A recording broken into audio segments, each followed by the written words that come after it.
Y bueno, con las indicaciones dadas, adelante, doctor, queda en el uso de la palabra. Muchas gracias. Buenas noches con todos. Una vez más, le expreso mi agradecimiento a CEFOCAP por la invitación realizada y lamento bastante haber llegado unos minutos tarde al respecto. Tenía un compromiso académico previo, el cual se ha extendido un poco por las preguntas. Lamento ello. Pero nada, vamos a recuperar esos minutos el día de hoy, así que tenemos 2 horas interesantes de aquí en adelante para continuar con la clase que impartimos la semana pasada. Permítanme, voy a presentar las diapositivas el día de hoy.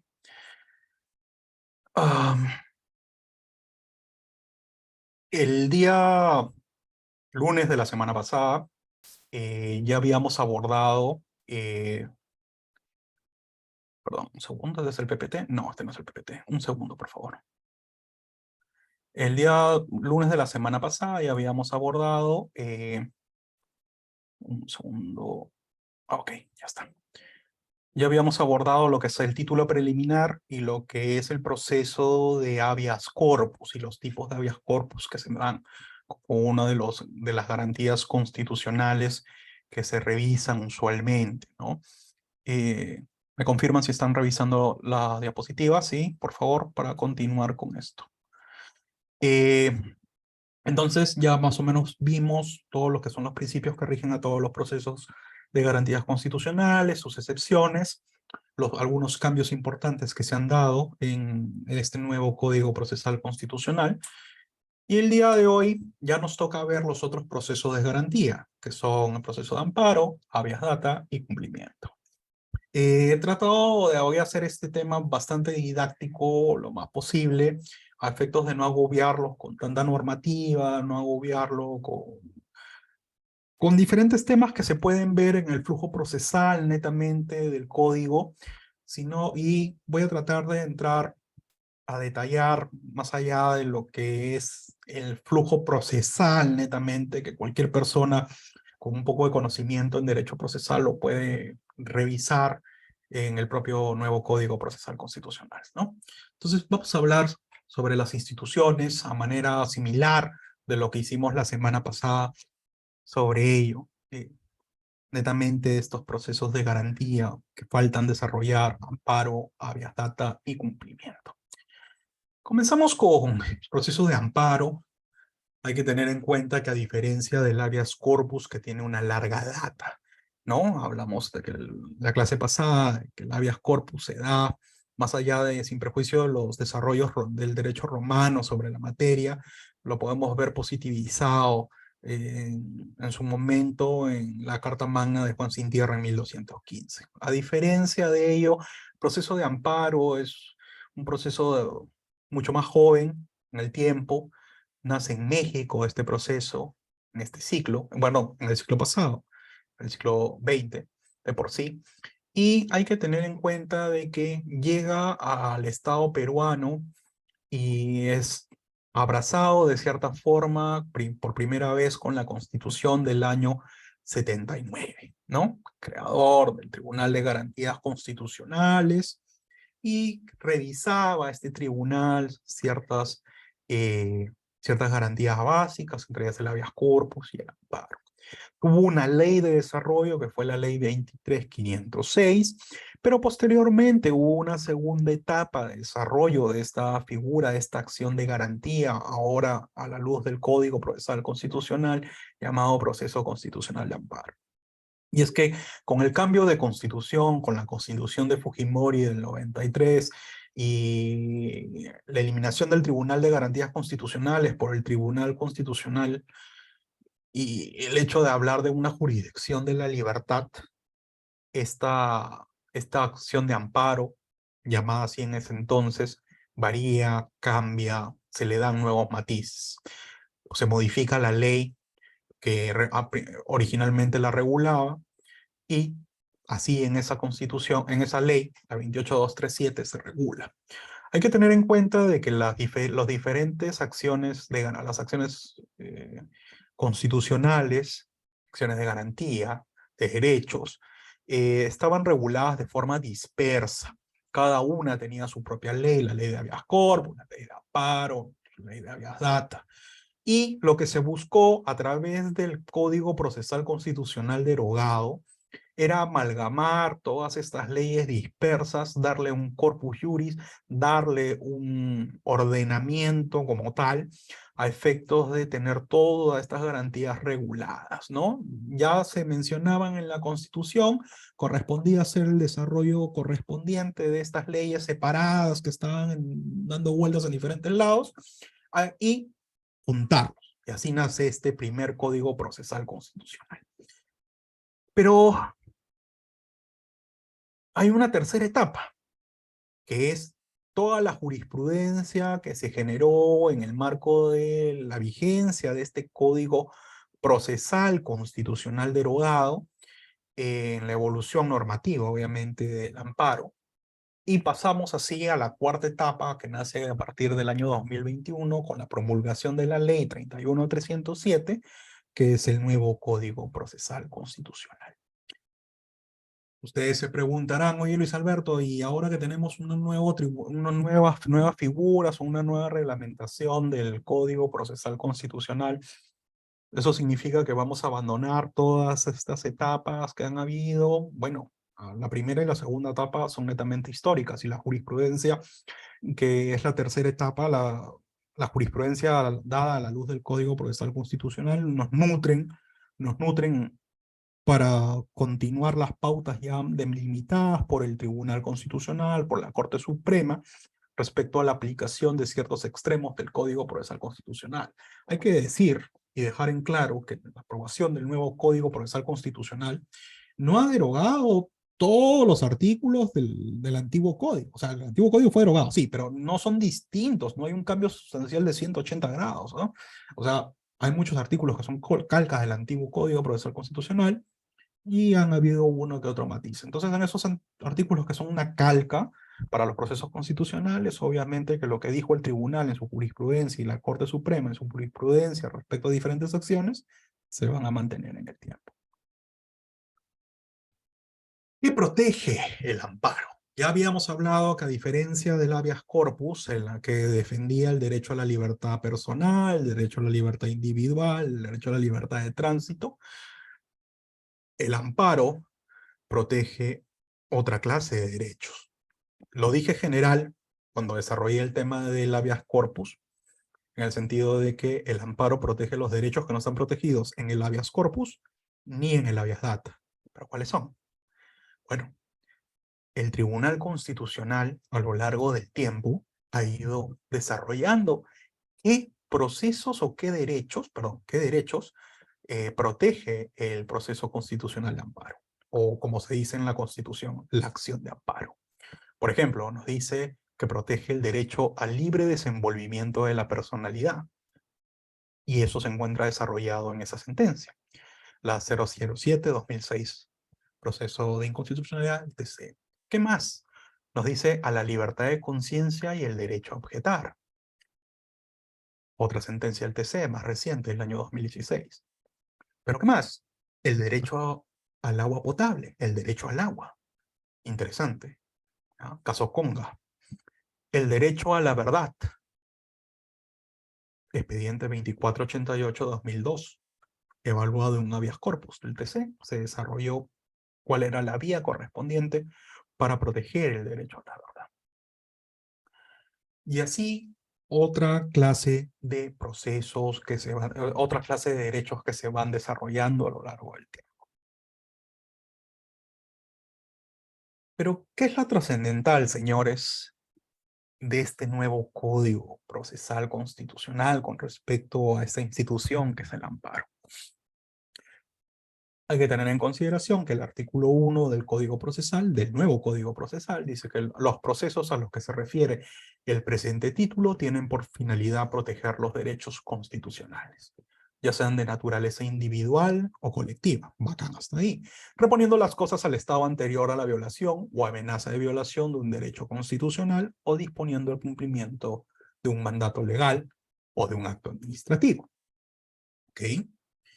Si luego de presentada la demanda cesa la agresión o amenaza por decisión voluntaria del agresor, es decir, termina el acto agresor, o si ello deviene irreparable, El juez, atendiendo al agravio producido, declarará fundada la demanda, precisando los alcances de su decisión, disponiendo que el emplazado no vuelva a incurrir en las acciones u omisiones que motivaron la interposición de la demanda, y que se procediera de modo contrario, se le aplicarían medidas coercitivas previstas en el artículo 27, sin perjuicio de responsabilidades que correspondan.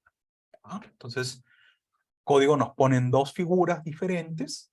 En el segundo párrafo nos habla de cuando cesa la agresión, igual el juez está obligado a dictar sentencia, no como en los procesos normales o que existe la posibilidad del sobreseimiento de la causa. ¿Ok? Y dictará pensando hacia futuro el juez. Su decisión está dictada. Perfecto, señor, usted terminó de incumplir o terminó con la agresión que ha generado este proceso constitucional, pero sabe una cosa, yo lo conmino a que no vuelva a hacer lo mismo.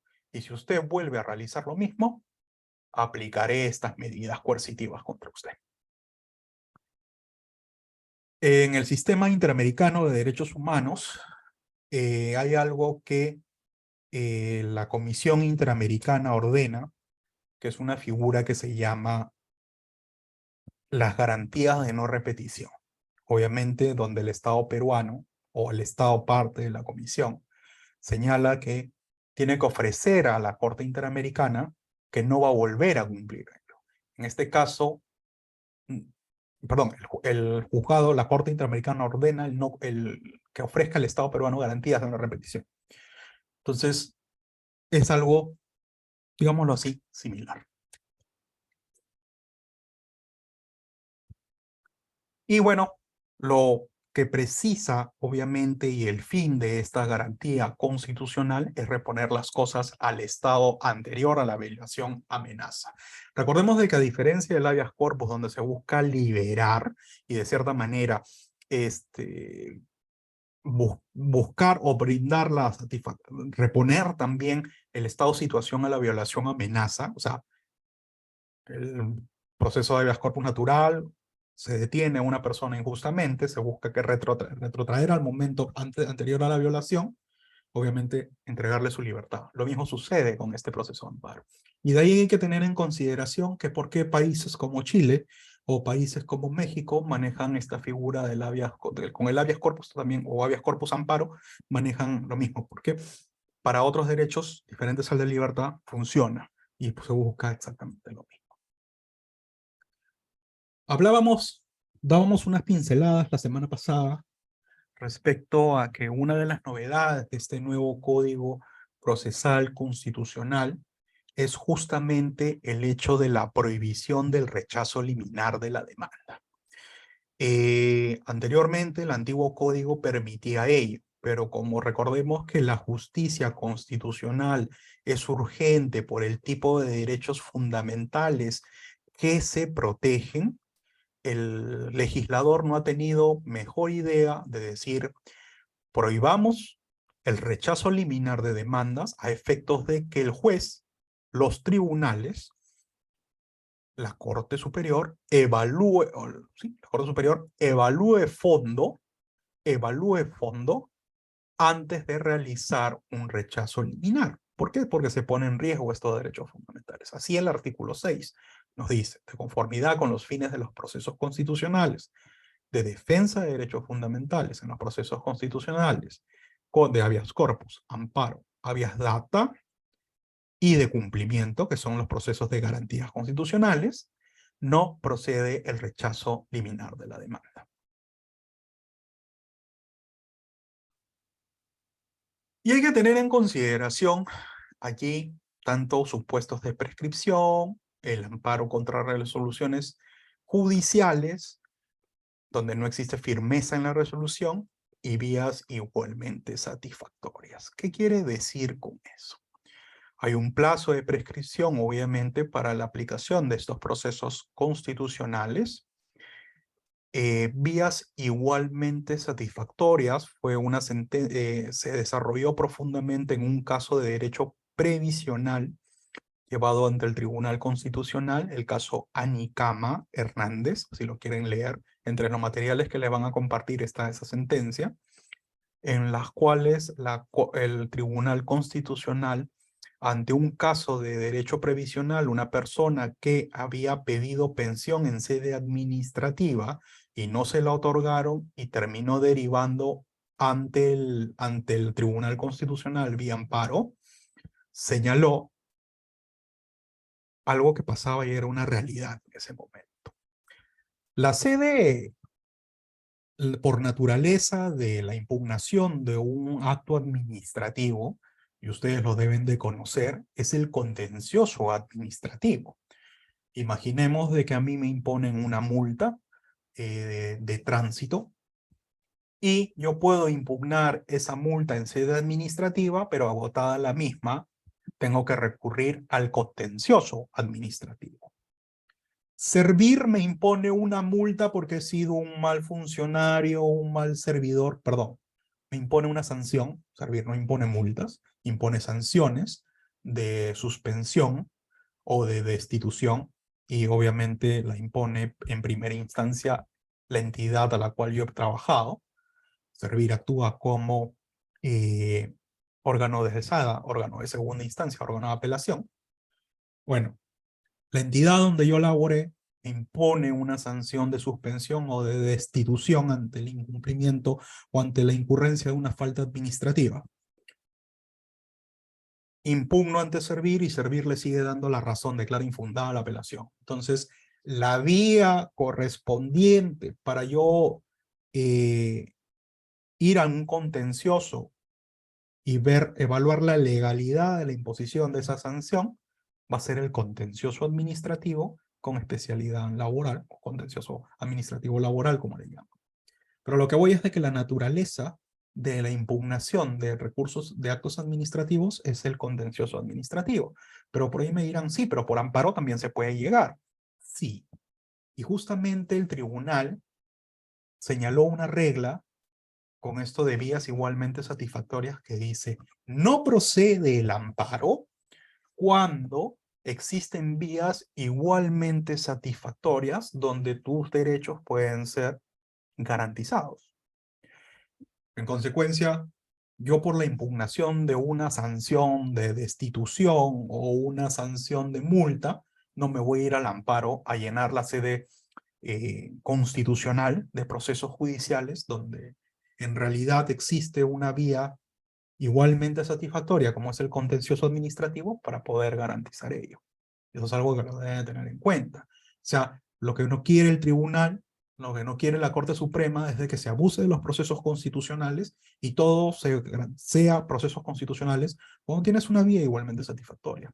O que me vaya a la vía laboral, me despiden de mi trabajo en el sector privado, me voy a la vía laboral, ¿no? Derecho laboral, netamente. No, presento amparo. Eso es lo que no se busca. Bueno, en el caso de Nicama Hernández, se señala de que hace la diferencia de qué tipos de procesos en marco previsional podían ir por el contencioso administrativo y como por la vía amparo. Y diseña cuáles son, y por qué, y las razones. Lo que sucede es de que los justiciables en el campo previsional preferían irse por el amparo que por el contencioso administrativo porque la vía de amparo era más rápida. Y pobló de carga laboral a los juzgados constitucionales, y lo cual iba en perjuicio de otros justiciables que buscaban, también presentaban su demanda y buscaban que sus derechos sean garantizados, sus derechos fundamentales, pero tardaban. Entonces, eso fue lo que estructuró la vía igualmente satisfactoria. Otro de los temas que tienen que considerar con el amparo, y es muy conocido, es el tema de amparo contra resoluciones judiciales. No existe firmeza en la resolución. Allí se ha abierto una puerta de debate bastante amplia, porque por un lado conocemos que en materia procesal existe lo que se llama cosa juzgada, ¿correcto? Pero ¿qué sucede? De que si algo tiene cosa juzgada, se decía o decían antiguamente los abogados, así baje Dios del cielo, nada tendría que cambiarlo. Pero se desarrolló esta doctrina respecto del la apariencia de cosa juzgada, es decir, se dio por cosa juzgada algo que de verdad no resistía a un análisis constitucional y se dio la facultad a los jueces constitucionales a efectos de poder revisar sentencias de juzgados del mismo nivel o de más alto nivel a efectos de si se cumplió o no con el control de constitucionalidad correspondiente a esa sentencia. Pero ¿qué pasaba? Imaginemos de que se revise una sentencia de la Suprema y llega a un juez de primera o de segunda instancia. O sea, un juez de primera y segunda instancia podría volarme una sentencia de la Corte Suprema o una casación. Empezaron a haber problemas. O un juez de primera instancia puede enmendarle la plana, un juez constitucional de primera instancia podría enmendarle la plana a una sala laboral y empezaron los problemas.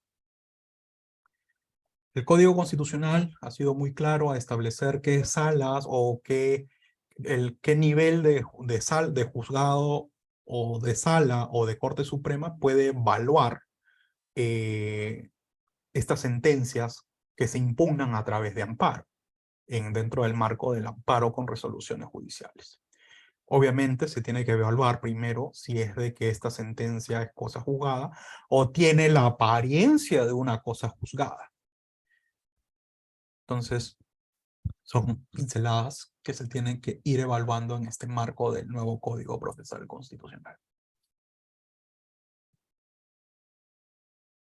¿Qué nos dice el nuevo Código Procesal Constitucional? Que hay otra figura acerca del amparo versus el amparo.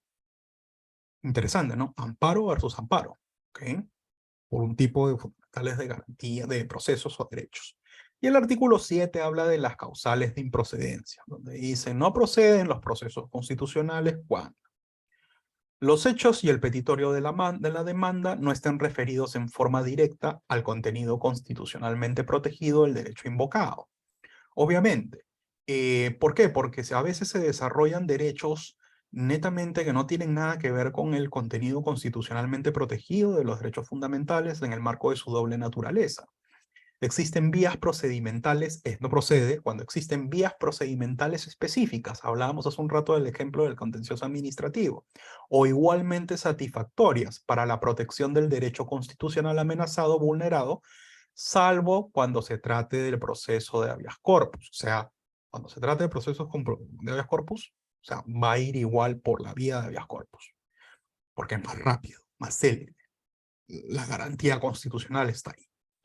El agraviado haya recurrido previamente a otro proceso judicial para pedir tutela respecto de su derecho constitucional. Es decir, antiguamente había una mala costumbre por muchos abogados de ruletear las demandas. O sea, hacía una demanda de lo mismo, hacía varios juegos de la demanda y las metían el mismo día o diferentes días, diferentes horas.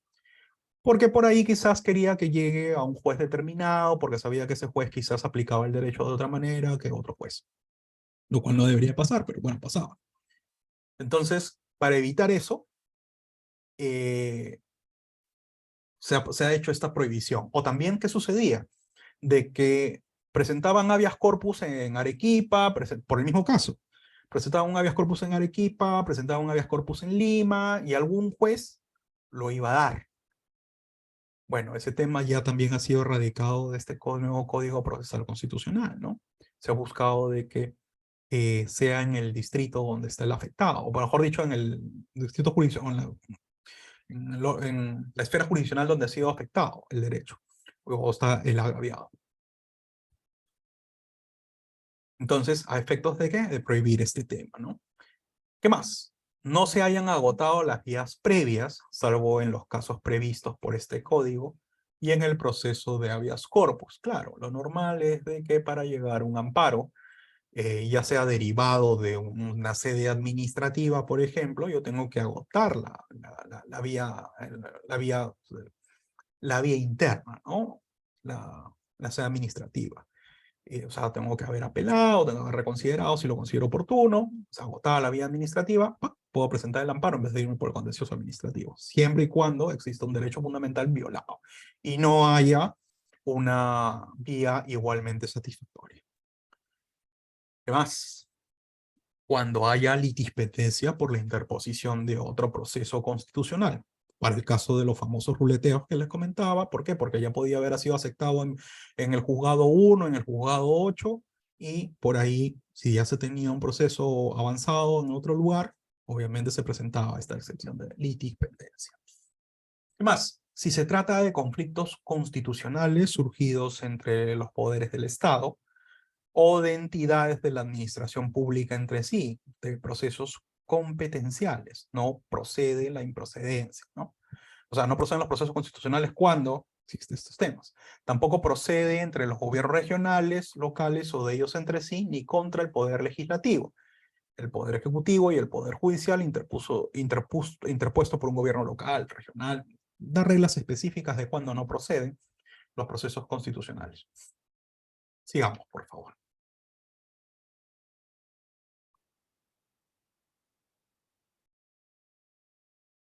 Y el artículo 9 del nuevo Código Procesal Constitucional nos está señalando cuándo proceden los amparos respecto de resoluciones judiciales. Y nos dice, el amparo procede respecto de resoluciones judiciales firmes, dictadas con manifiesto agravio a la tutela procesal efectiva que comprende el acceso a la justicia y el debido proceso. Interesante.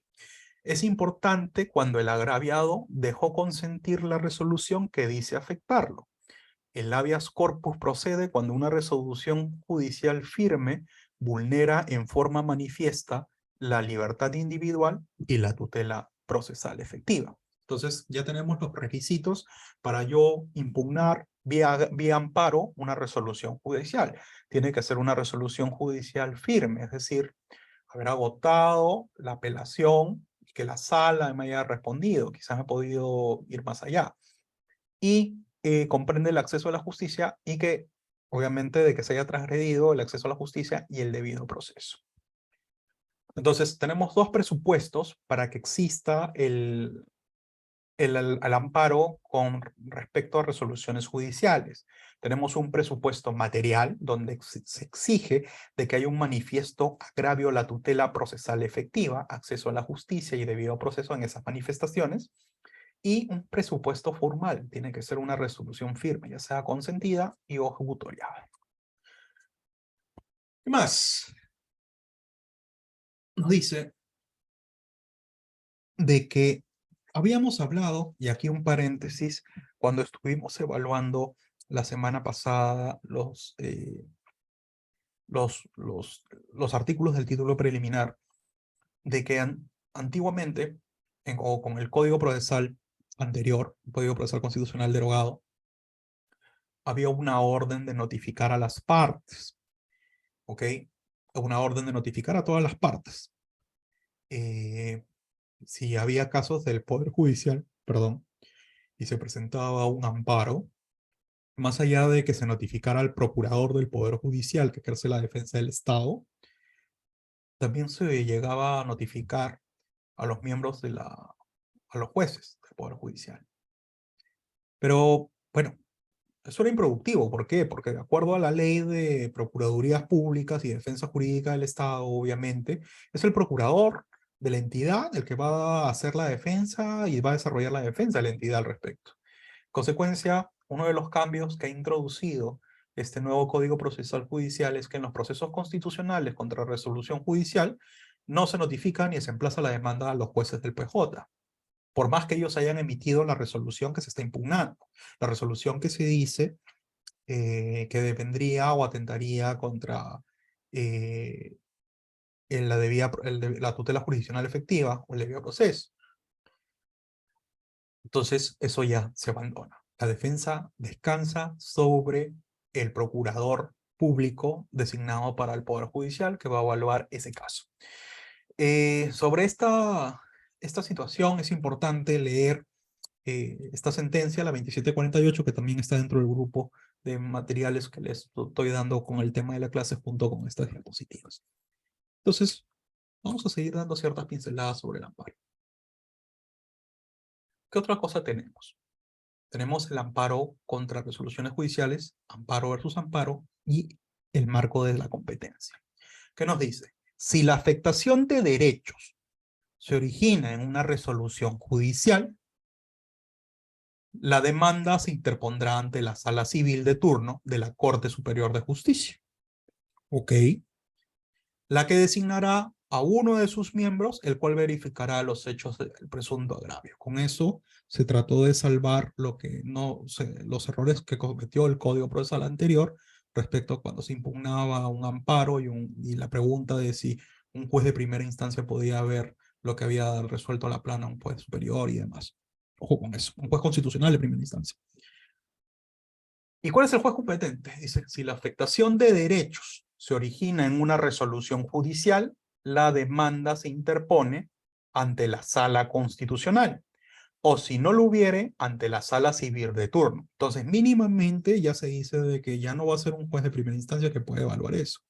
Va a ser la sala constitucional o la sala civil. Con eso doy garantías de que un juez constitucional de primera no me tumbe lo que diga una sala superior de otra especialidad. ¿Qué más? La Sala Constitucional y Social de la Corte Suprema es competente para resolver en segundo grado. Interesante.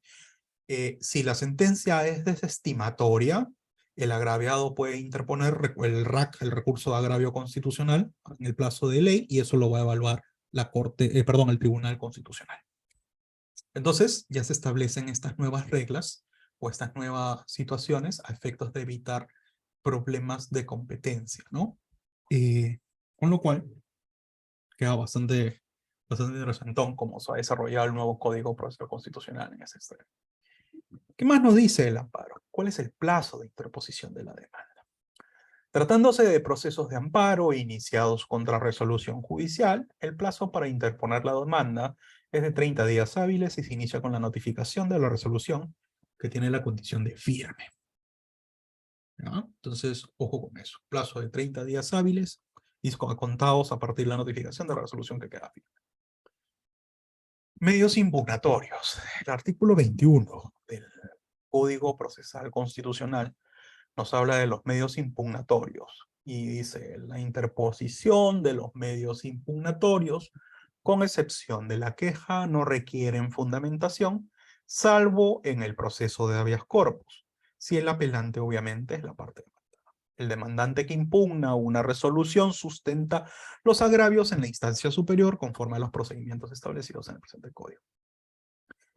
Y seguidamente nos hablan acerca del trámite del recurso de apelación, donde en los procesos de amparo, habeas data y cumplimiento, concedido el recurso de apelación, el juez eleva los autos al superior en el plazo de 2 días hábiles. Los plazos son bastante cortos en estos procesos, por lo que se está justamente los derechos que se están poniendo en tela de juicio. El superior jerárquico fija día y hora para la vista de la causa en el plazo de 5 días hábiles sin necesidad de emitir un auto de abocamiento. Notificado con la resolución que fija día y hora para la vista de la causa, los abogados pueden solicitar informe oral dentro de los 3 días. Bueno, ese extremo de la norma prácticamente es un calco de lo que dice la Ley Orgánica del Poder Judicial con respecto al tema de la vista de la causa. Los plazos son los mismos. Realizada la vista de la causa, el juez resuelve en el plazo de 10 días hábiles. Sería interesante hacer un estudio de ver cuánto es lo que demoran los jueces, especialmente constitucionales, y cuántas sentencias en realidad ya otorgadas en verdad solucionaron el problema de los justiciables y cuáles no en realidad. Porque una justicia que tarda, especialmente con la alta carga que tienen los jueces constitucionales, obviamente no es justicia de todas maneras.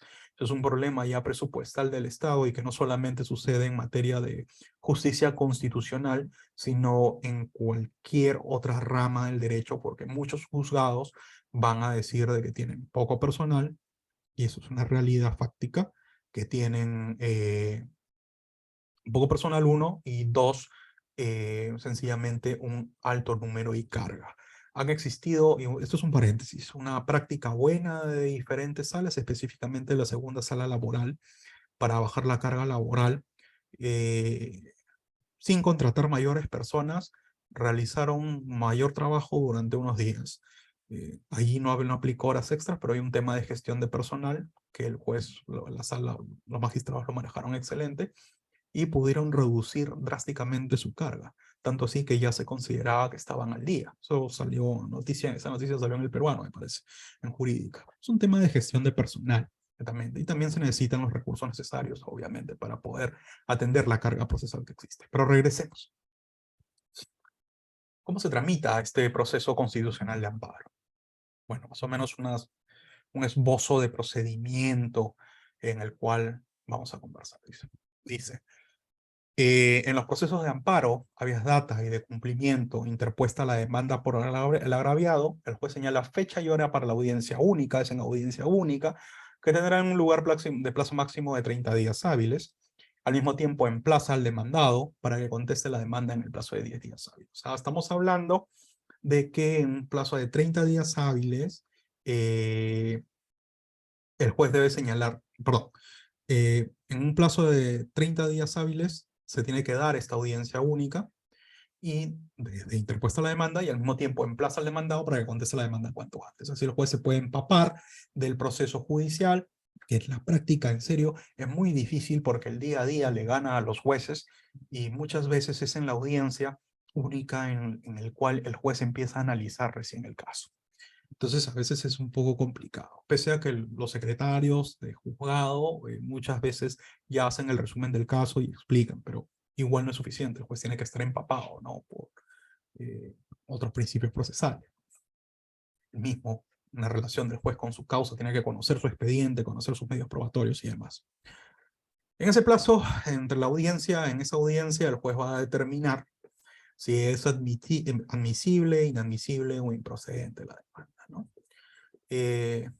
Entonces hay que tener cuenta esto. ¿Y qué dice el artículo 49 sobre la inadmisibilidad?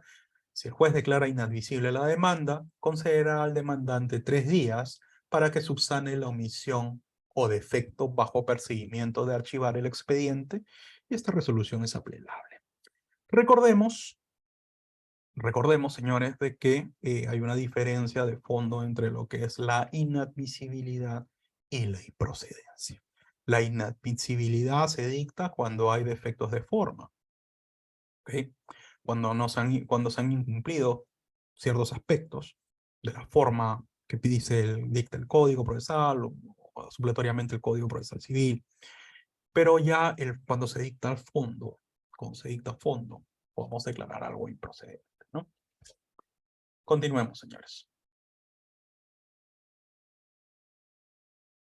Continuamos con la tramitación. Dice el artículo 12 del nuevo Código Procesal Constitucional que en el escrito de contestación de la demanda, el emplazado acompaña sus medios probatorios y contradice los presentados por el demandante. Asimismo, deduce las excepciones que considere oportunas. Claro, como cualquier otro proceso cualquier otro proceso en realidad.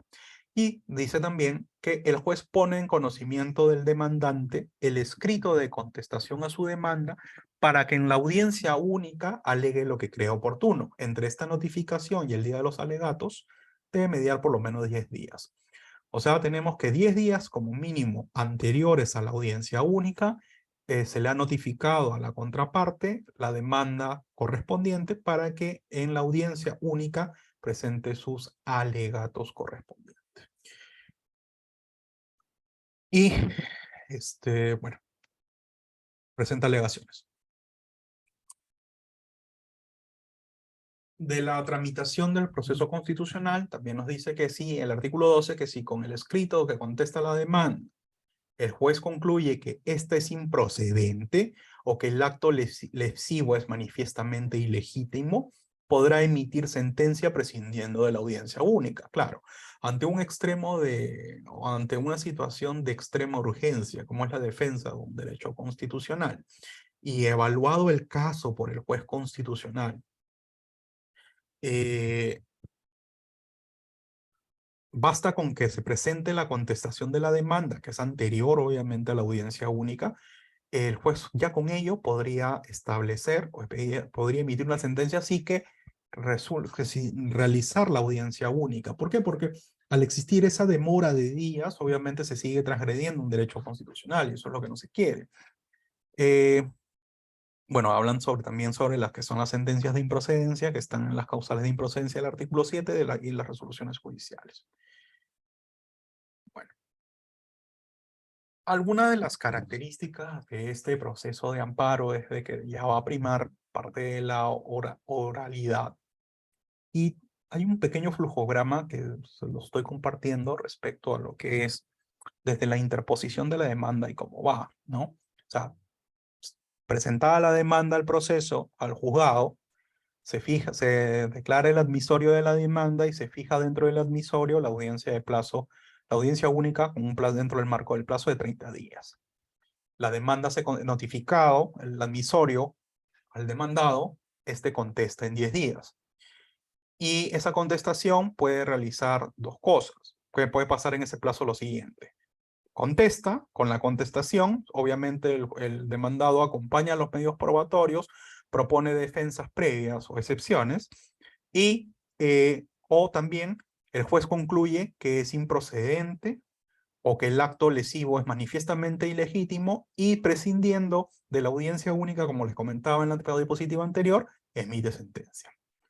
Bueno, pero ¿qué sucede si no hay, si el caso procede, continúa y no es necesario prescindir de la audiencia única? Bueno, se traslada al demandante la contestación, que ahí no debe ser menor en 10 días antes de la audiencia, se da la audiencia única y 10 días posteriores se emite sentencia. Entonces es un proceso bastante breve, ¿no? Por lo mismo de lo que se busca en garantías constitucionales. Al menos es breve en la forma contenida en el Código Procesal Constitucional. Pero en realidad hay que ser críticos en el sentido de que un proceso de amparo no demora lo que dice aquí. Y en realidad cualquier proceso con la carga procesal que existe en los juzgados no demora lo que dice, obviamente, el Código Procesal Civil, el Código Laboral o el mismo Código Procesal Penal, ¿no? O el Código de Procesos Laborales. Los procesos son mucho más largos, mucho más tediosos al respecto. ¿Ah? Entonces, dado que estamos avanzando con la hora, y ya son casi las 9, vamos avanzando con los otros dos procesos que son bastante interesantes de evaluar, como es el proceso de cumplimiento y el proceso de habeas data. Y para entrar en carne, voy a saltarme el proceso de cumplimiento y este lo vemos al final. Vamos al proceso de habeas data, señores. Un segundo y regresamos sobre esto en un rato.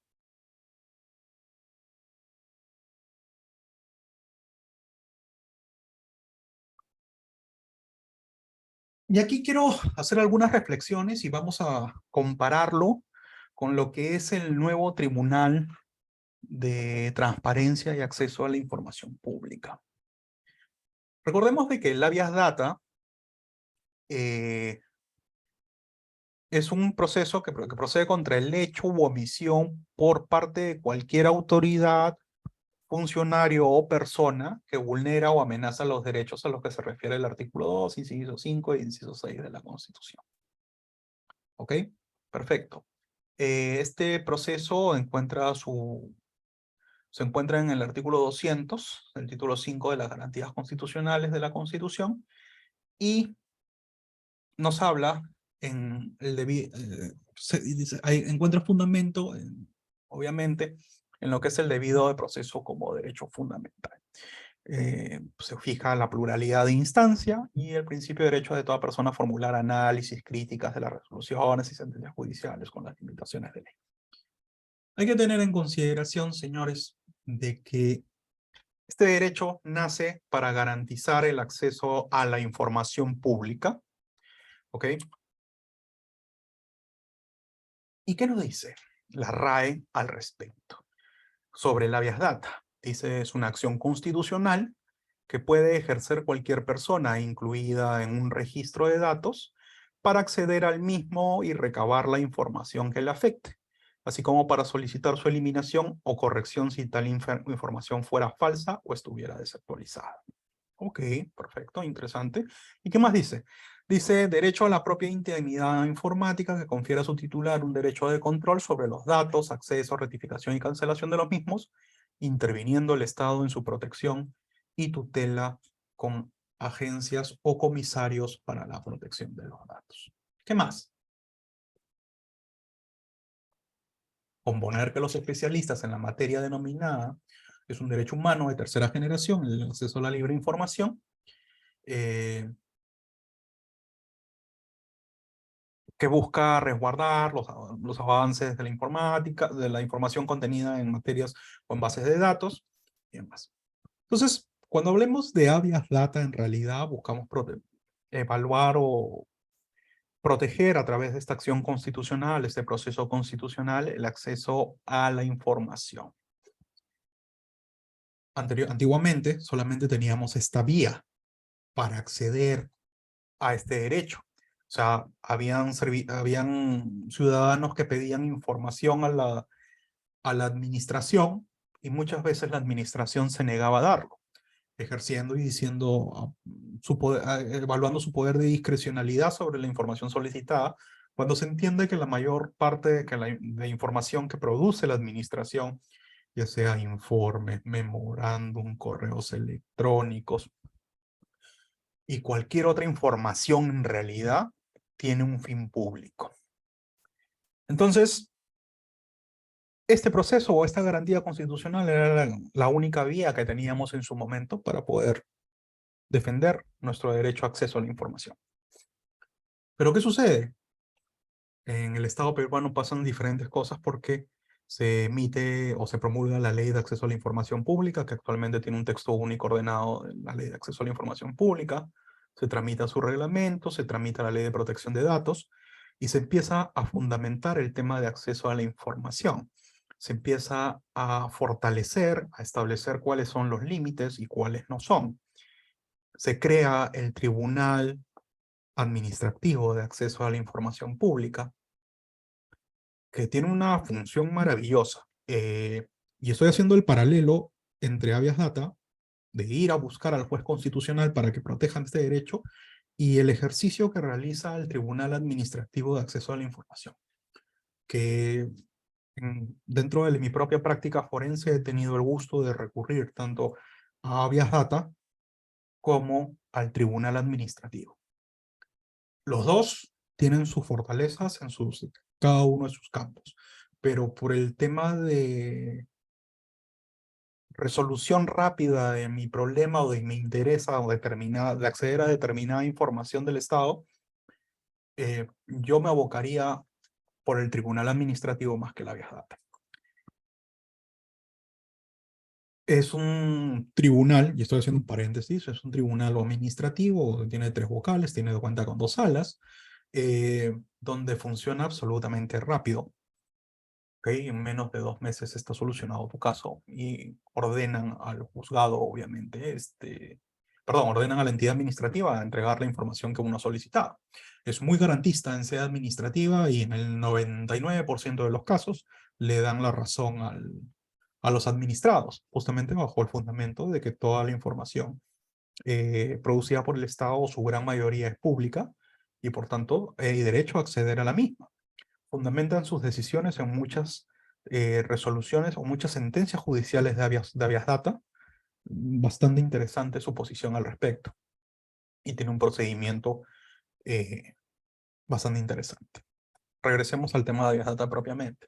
Para interponer el proceso de habeas data, señores, no necesitan agotar la vía administrativa.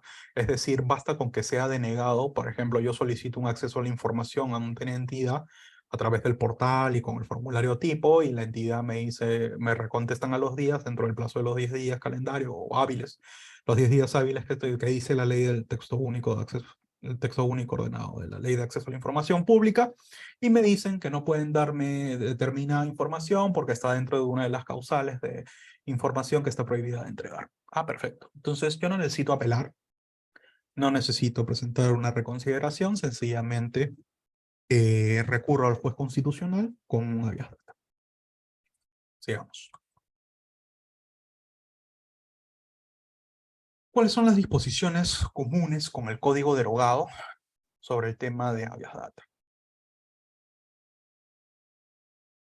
Artículo 1 nuevamente de la Constitución, perdón, del nuevo Código Procesal Constitucional. Los procesos a los que se refiere el presente título tienen por finalidad proteger los derechos constitucionales, reponiendo las cosas al estado anterior a la violación o amenaza de violación de un derecho constitucional. Perfecto. En el caso de la habeas data, me negaron el acceso a la información y yo estoy pidiendo que me la entreguen. Lo repongo de qué manera en la sentencia de que se entregue la información que originalmente estaba pidiendo el justiciable. Si luego presentada la demanda cesa la agresión o amenaza por decisión voluntaria del agresor y si ello deviene irreparable, el juez, entendiendo el agravio producido, declarará fundada la demanda. Por ejemplo, si yo me niegan la información, un acceso a la información, voy en habeas data y después la administración se da cuenta de su error de no entregarme la información y me la entrega después, eso no es óbice, obviamente, para que el juez ordene de que no va a volver a ocurrir esa situación a la entidad administrativa. Bueno, lo de la procedencia ya lo hemos conversado, vamos hablando. Se pueden establecer medidas, se pueden dictar medidas cautelares en el marco del habeas data, sí, se pueden conceder medidas de suspensión y de suspensión del acto violatorio en los procesos de amparo, habeas data y de cumplimiento sin transgredir lo establecido, bueno, en el código, ¿no? Para su expedición se exigirá apariencia de derecho, peligro de demora y que el pedido cautelar sea adecuado o razonable para garantizar la eficacia de la pretensión. Se dictan sin conocimiento de contraparte y la apelación solo es concedida sin efecto suspensivo. Ya, esto me deja evaluando algo para el marco de la habeas data como tal. Si mi denegación de la información, por ejemplo, fui al Ministerio del Interior y pedí información sobre un operativo policial, imaginemos. Y ese operativo policial, el Ministerio del Interior me deniegan la información aduciendo de que eso es secreto de Estado, por seguridad nacional y algunas de las causales que establece la Ley de Acceso a la Información Pública. Y yo presento mi habeas data, mi proceso constitucional de habeas data y pido una medida cautelar. Va a ser muy difícil de que el juez constitucional, atendiendo de que he pedido información al Ministerio del Interior sobre un operativo policial o quizás al Ministerio de Defensa sobre un operativo militar que podría resguardar secreto de Estado y demás cosas, me pueda dictar la medida cautelar. Va a ser muy difícil que la dé. Como toda medida cautelar, estas medidas, bueno, con medidas cautelares que se dan fuera del proceso en otros casos, se dictan sin conocimiento de la contraparte y la apelación solo es concedida sin efecto suspensivo, ¿no? Bueno, se regulan las reglas para aplicar estas medidas cautelares, bastante tedioso, no voy a entrar a eso, es un tema ya más procesal, ¿no? Vamos a ver quién es el juez competente y el plazo de resolución de la Corte ante un proceso constitucional de habeas data. Es competente para conocer el proceso de amparo, proceso de habeas data y el proceso de cumplimiento, el juez civil o mixto del lugar donde se afectó el derecho o donde tiene su domicilio. Domicilio principal, el afectado. En este caso, por ejemplo, pedí información a Produce. Produce tiene su sede en San Isidro, obviamente en la sede jurisdiccional de Lima. Presento mi demanda ante el juez constitucional. Ante el juez civil o mixto donde se afectó. El proceso de amparo, habeas data y el de cumplimiento no se admitirá la prórroga de la competencia territorial bajo sanción unidad, De comprobarse malicia o temeridad en la elección del juez por el demandante, este será pasible de una multa no menor de 3 URPs ni mayor de 10 URPs. Recordemos los casos del ruleteo de las demandas, tanto para amparo, para habeas data y proceso de cumplimiento, que esto costumbre, les decía, las tenían muchos abogados en su momento, por un tema de, digámoslo así, de estrategia en su defensa o demás. Bueno, eso está prohibido y es sancionado. Y incluso puede ser denunciado, ¿no? por ese tipo de actividad. Más. Y bueno, el órgano de alzada en la sala civil correspondiente resolverá en un plazo que no excederá de 5 días de la interposición de la demanda. Le comento de que en la práctica forense, procesos de habeas data, yo he visto que se han demorado hasta 6, 7, 8 meses en resolver Por eso es de que en la actualidad yo preferiría, si me consultan, yo preferiría ir por el tribunal administrativo, ¿no? Que es mucho más rápido y mucho más célere. ¿Qué nos dice el Tribunal Constitucional y el habeas data del Código derogado? Dice, dentro de un plazo máximo de 20 días, tratándose de las resoluciones denegatorias de los procesos de habeas corpus, y 30 cuando se trata de procesos de amparo y habeas data de cumplimiento, el Tribunal Constitucional se pronunciará sobre el recurso interpuesto. Si el tribunal considera que la resolución impugnada ha sido expedida incurriéndose en un vicio del proceso que ha afectado el sentido de la decisión, la anulará y ordenará se reponga el trámite al estado inmediato anterior que ocurrió el vicio. Sin embargo, si el vicio incurrido solo alcanza la resolución impugnada, el tribunal la revoca y procede a pronunciarse sobre el fondo. Entonces, ¿cómo llega al Tribunal Constitucional por salto aquello que comenzó en el juez de primera instancia o en la sala, o digamos un juez civil o un juzgado mixto y llega a la sala civil? Ese tema, ¿no? Entonces, ¿cómo llega al Tribunal Constitucional? Esto es lo que regula este artículo.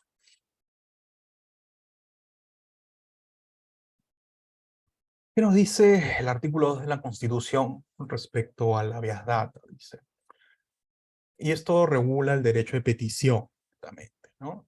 Toda persona tiene derecho a solicitar sin expresión de causa la información que requiera y a recibirla de cualquier entidad en el plazo legal, que ya lo sabemos que es de 10 días, en el marco del TUO de la Ley de Acceso a la Información Pública y Transparencia. Tiene derecho a recibirla en ese plazo legal con el costo que suponga el pedido. Ahora, actualmente, todos sabemos de que el pedido lo pueden hacer de forma física. Obviamente hay que abonar el costo de las copias correspondientes, aprobado en una norma de la entidad, o de gratuito si los mandan escaneado al correo electrónico, ¿no? También te lo pueden dar en otro tipo de formulario o de formato, como un CD. Bueno, ya no se estila tener tanto esta información, ¿no? Pero normalmente se utilizaba cuando era muy pesado el archivo. ¿Qué más? Dicen, se exceptúan las informaciones que afectan la intimidad personal y las que expresamente se excluyan por ley o por razones de seguridad nacional. Sobre este extremo es importante tener en cuenta que si los correos electrónicos forman parte, los correos electrónicos de los funcionarios forman parte del derecho protegido por el habeas data. Ya el propio Tribunal Constitucional se ha pronunciado al respecto, el Tribunal Administrativo también de Acceso a la Información también se ha pronunciado al respecto, y esto ha ido cambiando con el tiempo, porque antiguamente se consideraba que el correo electrónico de un funcionario del Estado era netamente, contenía información netamente personal, y por ende no podían acceder a los correos electrónicos cualquier administrado que quisiera o pedía los mismos. Pero esta figura fue cambiando con el desarrollo de la jurisprudencia del Tribunal Constitucional, a la cual ha hecho eco el Tribunal Administrativo, ¿no? Antes mencionado, en el cual señalan de que no, porque las cuentas de correo electrónicas brindadas por las entidades a sus servidores y funcionarios son cuentas que tienden a ser públicas. ¿Por qué? Más aún porque allí no se busca de que el funcionario mantenga, digámoslo así, información personal, sino es información laboral. Y al ser funcionario del Estado se entiende que esa información laboral es pública o tiende a ser pública. En consecuencia, el tribunal ha señalado, y el tribunal administrativo también, que hay libertad de acceso a las cuentas, al contenido de las cuentas de correo de los funcionarios o servidores públicos, pero limitando el derecho de acceso siempre y cuando alguno de esos correos electrónicos tenga información sensible, secreta o demás, ¿no? Entonces, dentro de las 3 causales por las cuales no se entrega información en el marco del TUO de la Ley de Acceso a la Información Pública. Entonces, eso se dio a propósito de que a un exministro del Interior, me parece, pidieron información al respecto sobre sus cuentas de correo electrónicas. Y obviamente la entidad negó el acceso de plano, pero con esta sentencia de habeas corpus tuvieron que entregársela. Y así ha pasado sucesivamente. Recuerdo de que hace poco hubo un caso en un ministerio en el cual yo laboro, en el cual también estaban pidiendo información acerca de la cuenta electrónica de la ministra, y hubo todo un problema al respecto, pero nada, ya el Tribunal Constitucional ha zanjado ese tema y el Tribunal Administrativo también. El problema está de determinar correo por correo, no, correo por correo electrónico en el plazo que se fija, o que pide el administrado, qué información cumple, estaría inmersa dentro de las causales para denegar ese correo electrónico y cuáles no. O sea, ahí hay una evaluación de correo por correo. Pero eso es otro problema. Sigamos. ¿Cuáles son los derechos protegidos por el habeas data? Ya hemos dicho de que es el acceso a la información, que obra en poder de cualquier entidad pública, ya se trate de que generen, produzcan, procesen o posean, incluida la que obra en expedientes terminados o en trámite. Y ojo con el término posean, porque también incluye o que la entidad se encuentre en obligación de poseer, porque una cosa es de que yo la tenga, pero otra cosa es que yo me encuentre obligado de poseer y no la tenga. Cosa que sucede, por ejemplo, cuando hay transferencia de competencias y los acervos documentales de una entidad tienen que pasar a otra, y a veces esos acervos documentales no pasan completos o nunca pasan. Entonces, si por una ley o una transferencia de competencias, yo estaría en la obligación como entidad de contar con esa información.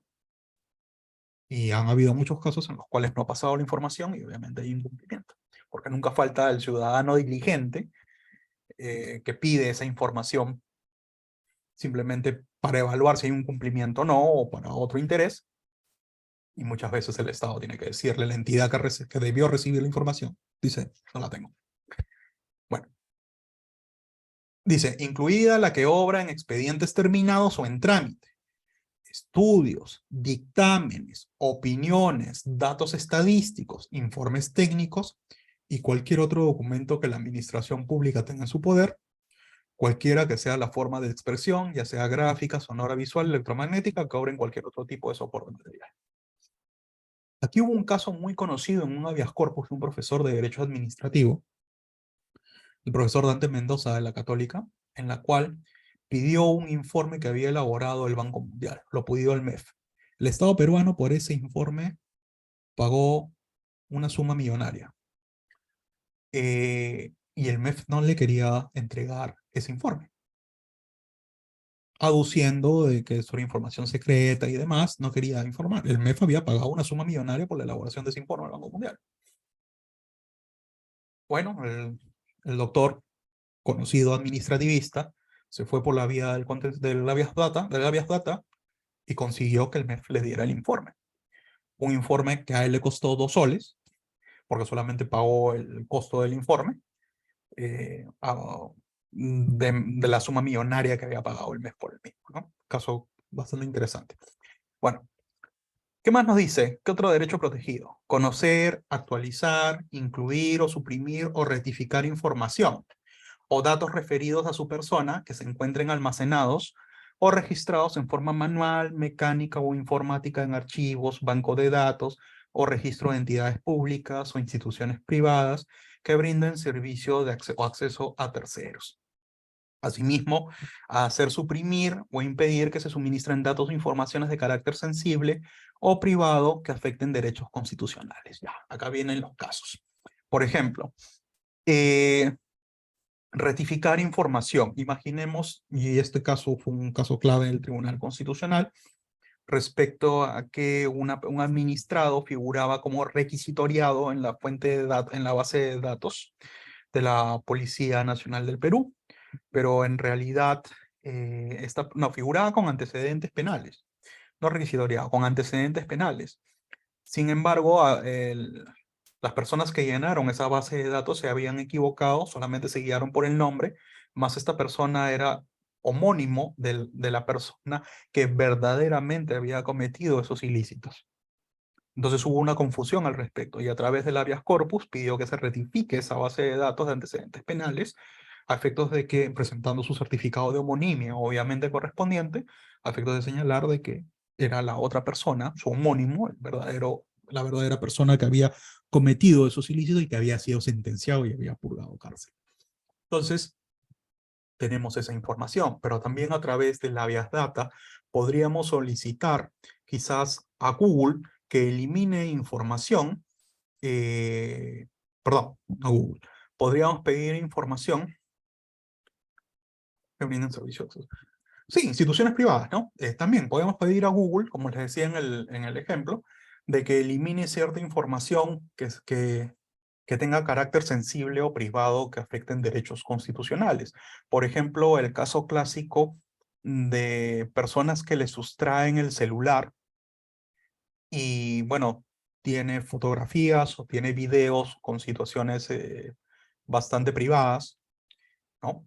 De subidas de tono hasta cierto punto y que son colgadas obviamente sin el consentimiento de esa persona, son colgadas en diferentes páginas web, ¿no? O se filtran, ¿no? Entonces, los famosos pack que le llaman, ¿no? Bueno, entonces, ante esa situación se puede solicitar habeas data a efectos de que estas entidades privadas, un juez ordene a esas entidades privadas eliminar o retirar toda esa clase de información, ¿no? Recordemos que sobre estos casos, bueno, hubo casos de personas que le habían hackeado las cuentas, o la clásica sustracción del celular o del propio sistema de Apple. Habían hackeado el sistema de Apple y habían bajado los videos eh, fotos que estaban en la nube y, bueno, publicaron diferentes tipos de esta información, ¿no? Entonces, ya saben que a través de este habeas data puede pasar este tema, ¿no? Se puede proteger ese hecho. ¿Qué más? ¿Qué nos dice el artículo 10 de la Ley de Transparencia y Acceso a la Información Pública, o el TUO de esta ley?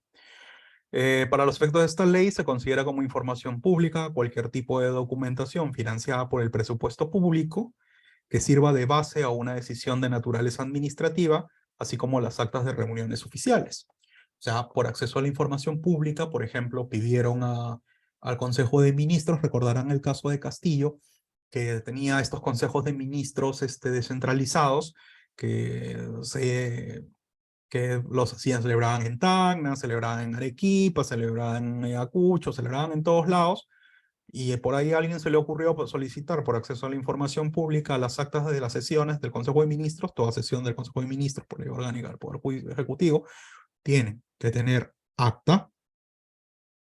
Y voilà, ¿qué pasó? No habían actas. Entonces, eran consejos de ministros descentralizados, pero nunca se levantó un acta. Vaya, entonces, qué sorpresa se dio a las personas que pidieron esa información. Creo que fueron periodistas, me parece. Y una congresista también lo pidió, Norma Yarro, me parece que pidió eso. Bueno.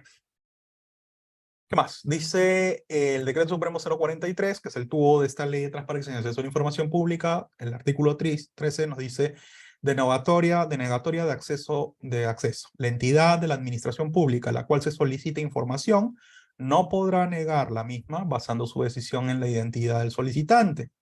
La solicitud de información no implica la obligación de las entidades de la administración pública de crear o producir información con la que no cuente o no tenga obligación de contar al momento de efectuarse el pedido. Esta ley tampoco permite que los solicitantes exijan a las entidades que efectúen evaluaciones o análisis de la información que poseen. Les comento un caso reciente sobre este tema.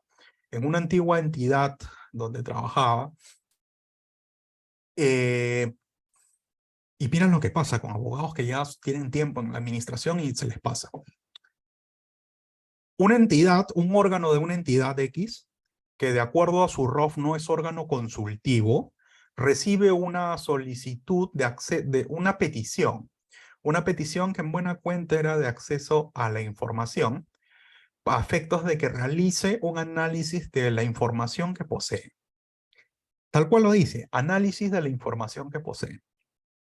Y muy diligente, una servidora de ese órgano, de esa dirección general, elaboró la información, pese a que no tenía la obligación de hacerla, y le responde al administrado, y el funcionario, el jefe, sí firma el documento y se le entrega al administrado. Y el administrado, no contento con esa información que salió en forma de informe, apeló el informe, presentó un recurso impugnatorio del informe. O sea, el despropósito total y la desnaturalización completa de este tema. Y el órgano de alzada al cual dirigieron el documento se estaba que se rompía la cabeza de cómo resolver este tema, esta situación. ¿Por qué? Porque habían patinado desde primera instancia y el funcionario a cargo también había patinado sobre eso, con algo tan básico como es el tema de acceso a la información pública. Pero nada, continuemos. La jurisprudencia del Tribunal Constitucional ha desarrollado en el expediente 02579-2003 diferentes aspectos sobre la información que se puede exigir. ¿Qué nos dice el tribunal? Nos dice la exigencia de que la documentación se encuentre financiada por el presupuesto público es irrazonablemente restrictiva de aquello que debe considerarse como información pública. Lo realmente trascendental a efectos de que pueda considerarse como información pública no es una financiación, sino la posesión y el uso que le imponen los órganos públicos en la adopción de decisiones administrativas, salvo, claro está, que la información haya sido declarada por ley como sujeta a reserva. Claro, tenemos que entender en cuenta que prácticamente no hay nada gratis que el Estado no pague en el tema de una entidad pública. Es decir, las consultorías que realiza, los informes que emite algún tipo de consultor. Obviamente el Estado peruano, a través de un contrato de locación de servicios, ha encargado a un locador específico la emisión de un informe. Este locador puede ser un perito, un experto en cualquier materia. Obviamente este perito o experto emite su informe y ese informe sirve de sustento para para la emisión de un acto administrativo por parte de la entidad. Es normal, es permitido realizar ese tema. Tengo dudas, mi jurídico no me ofrece una solución a la cual yo crea. Quiero una segunda opinión de un experto en derecho administrativo, de un experto al derecho a la salud. Quiero una segunda opinión para tomar una decisión y emitir este acto administrativo. Pues bien, no nos podemos basar únicamente en que la documentación se encuentra financiada en el presupuesto público. No, pues no es muy básico eso. ¿Qué más nos dice? No es objeto de este derecho que el requerido evacúe o elabore un informe o emita algún tipo de declaración. Por tanto, las pretensiones que importan la elaboración de algún tipo de informe o pronunciamiento resultan improcedentes, debido a que en este tipo de pretensiones el hecho descrito como presuntamente lesivo y el petitorio de la demanda no tiene relación directa con el contenido constitucionalmente protegido. Pasa lo mismo que con el amparo, cuando decía que se tiene que especificar exactamente cuál es el derecho protegido y cuál ha sido violado en su doble dimensión. Ya el tribunal lo dice. Recordemos de que amparo, habeas data, habeas corpus y cumplimiento tienen un cúmulo de normas que son transversales a estos procesos de garantía.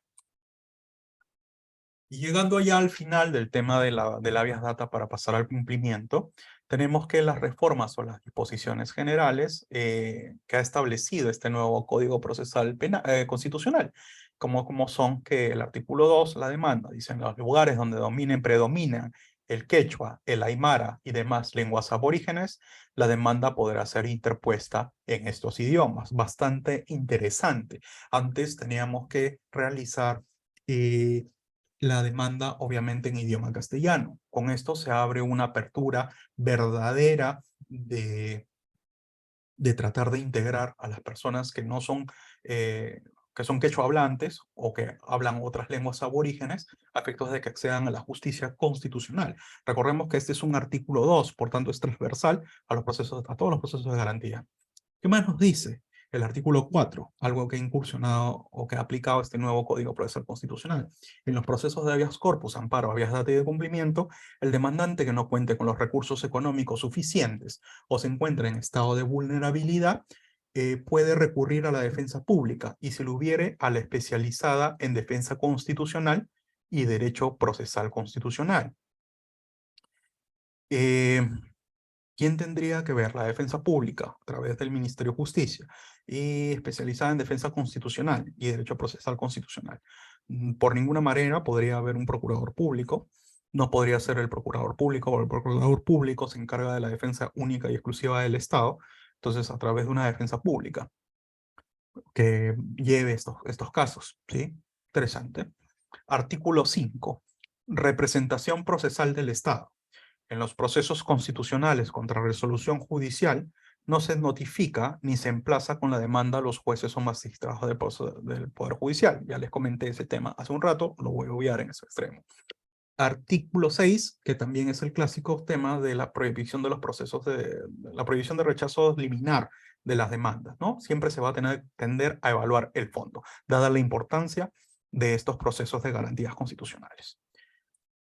Ya, ok. Entonces, ahora pasemos al proceso, el último de los procesos de garantía constitucionales, que es como tal, el proceso de cumplimiento. Es un poco más largo y tenemos la última media hora para abocarnos a este proceso. Criterios, bueno, 45 minutos. Sobre el proceso de cumplimiento, hay que señalar que no es el adecuado para discutir los contenidos de normas generales cuyo mandato no tiene las características mínimas de normas legales superpuestas que remiten a otras. Recordemos de que hay un tema de integración de normas, o a veces hay normas que les llaman de tipo abierto específicamente cuando son decretos supremos que remiten, por ejemplo, en la estructura de una sanción.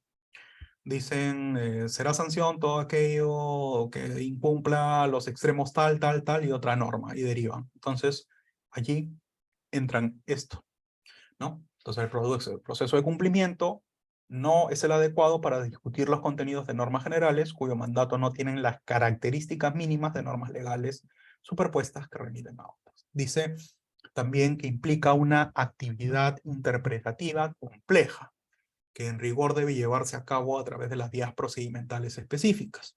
¿Qué más nos dice sobre el proceso de cumplimiento? El funcionario o autoridad pública tiene un deber absoluto de acatamiento de la norma legal o del acto administrativo, no siendo posible ningún tipo de discrecionalidad de su parte. A ver, tenemos que tener en cuenta que lo que defiende el proceso de cumplimiento es que el funcionario o servidor público, más aún el funcionario en realidad, cumpla, o autoridad también, autoridad pública, cumpla, acate el contenido, el mandato legal o el acto administrativo.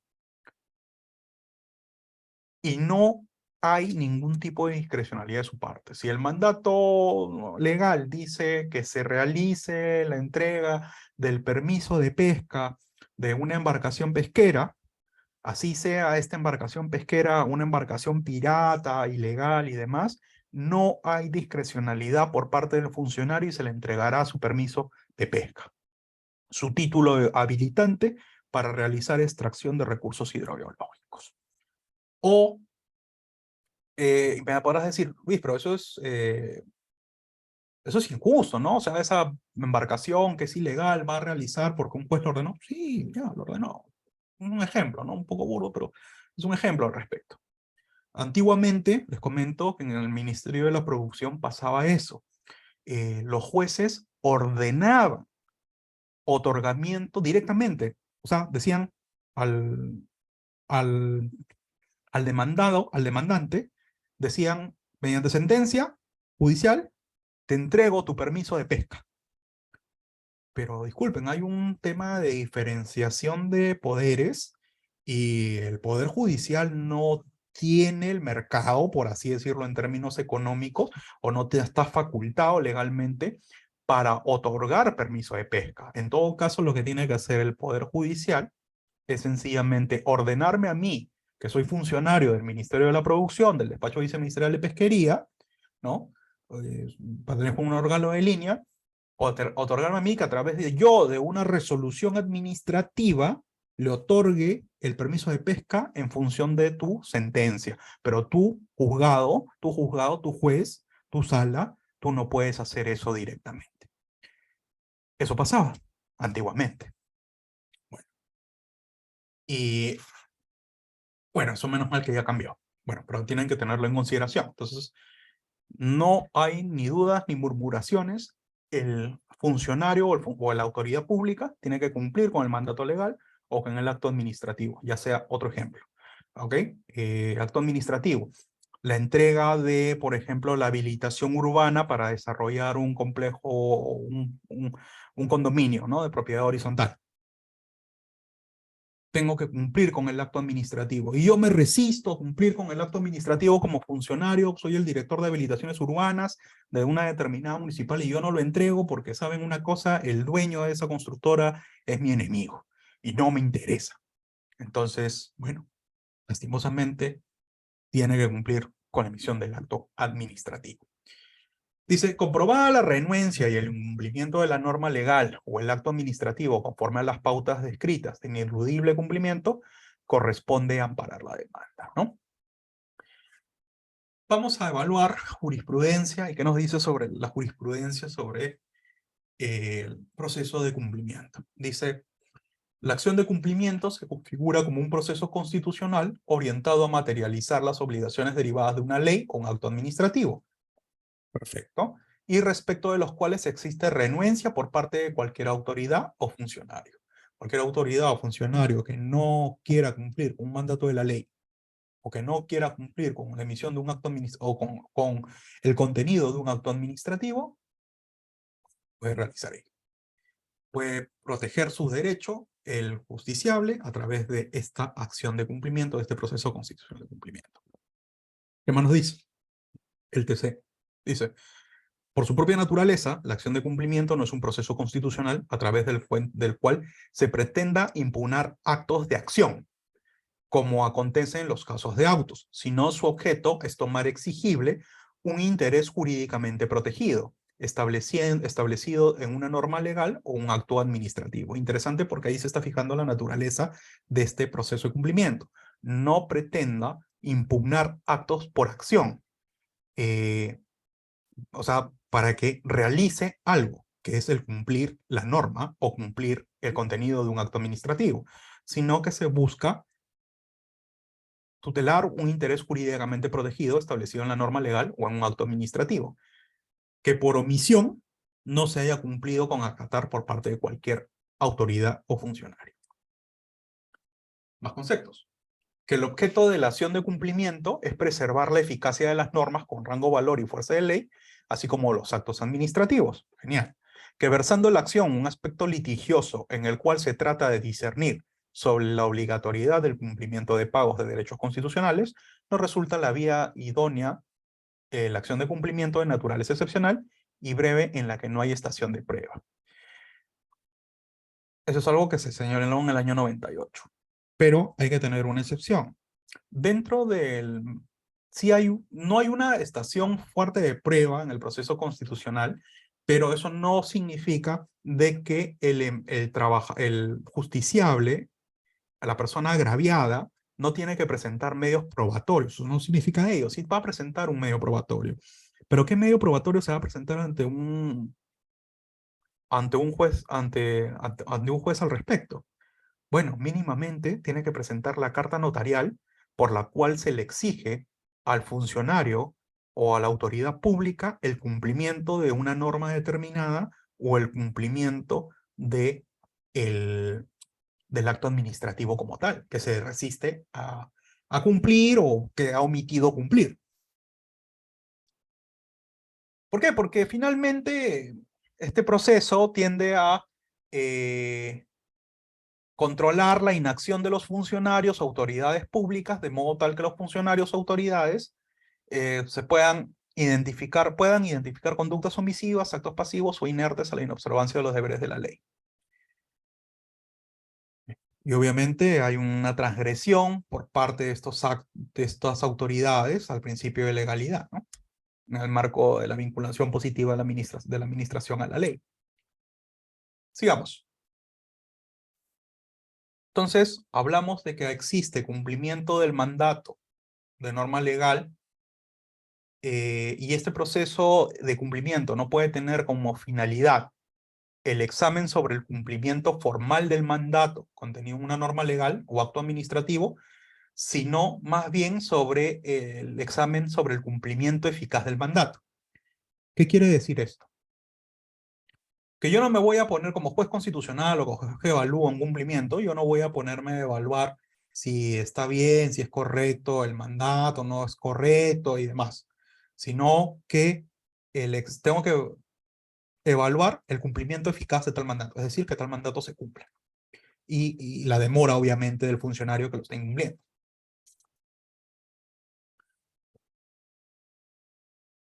Hay una diferencia en los procesos de cumplimiento entre omisión formal y omisión material.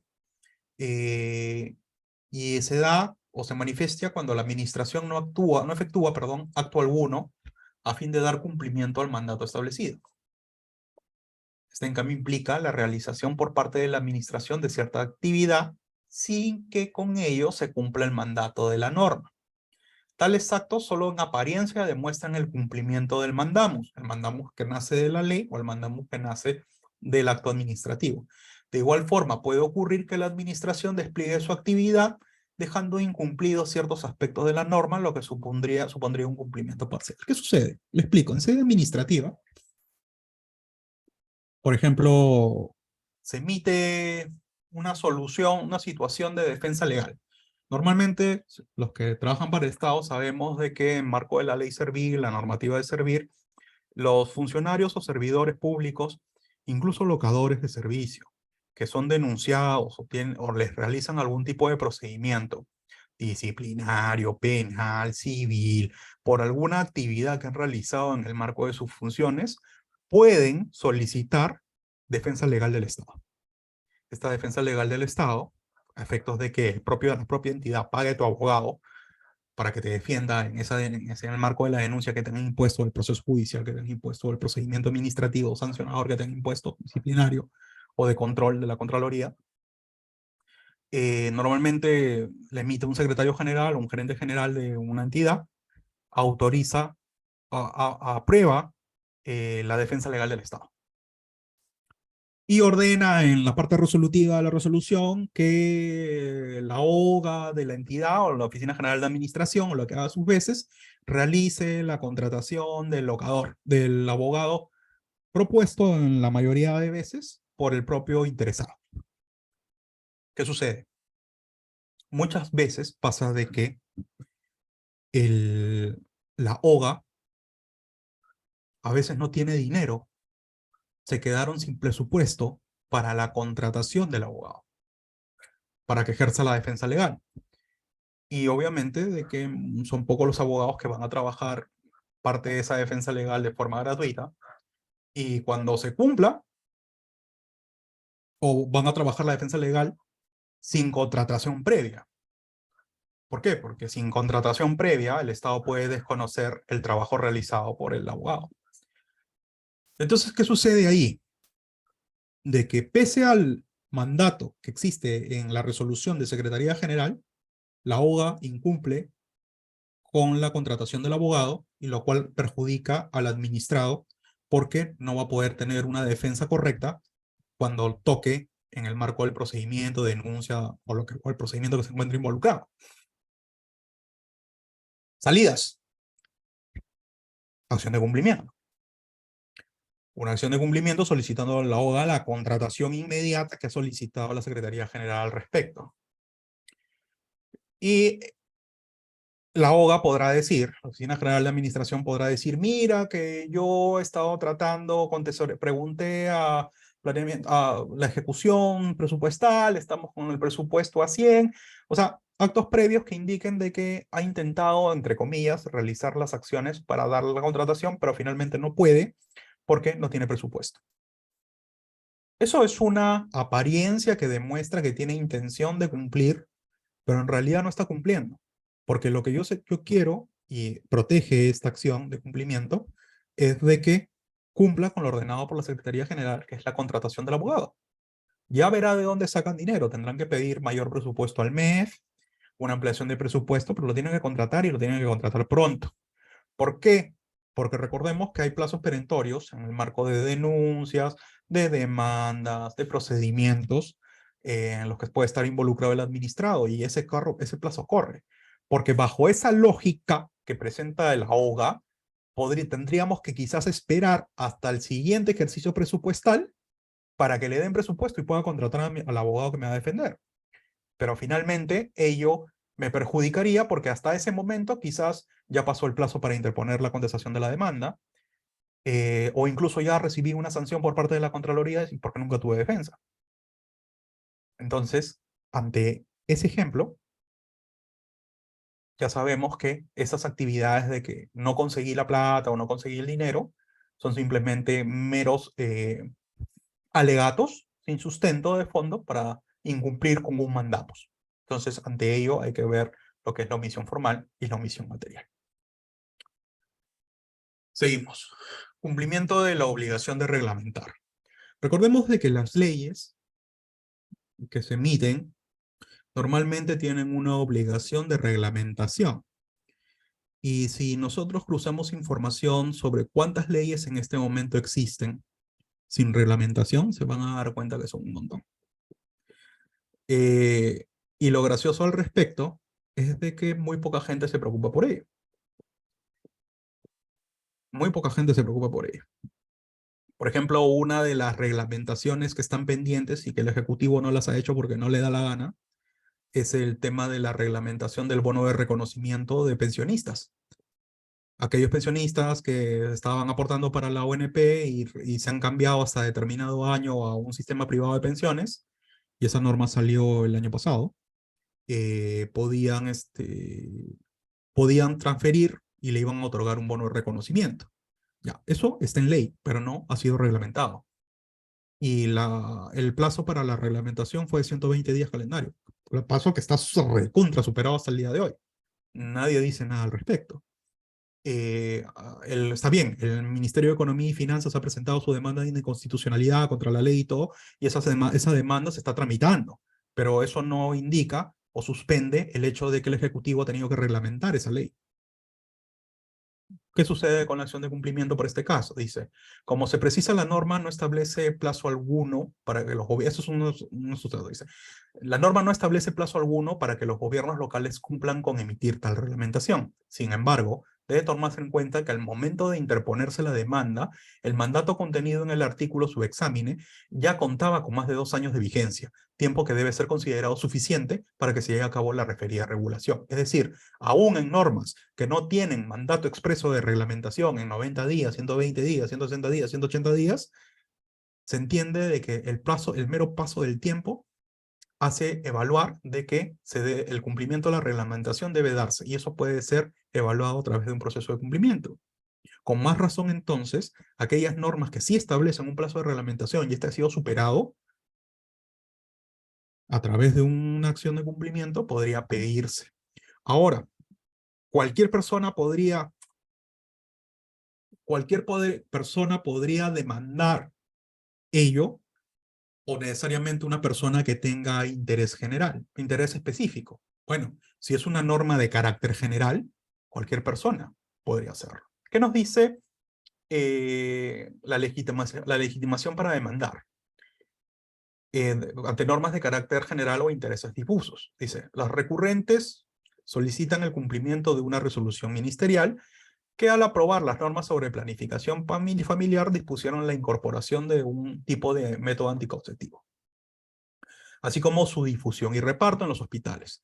Tratándose el presente caso del cumplimiento de normas legales de carácter general, conforme al artículo 67 de la Constitución, las recurrentes tienen plena legitimidad por tratarse de defensa de intereses difusos. Entonces, tenemos que tener en consideración que ante normas donde se defienden intereses difusos, o sea, normas generales que tienen intereses difusos, cualquier persona podría pedir una acción de cumplimiento para ello.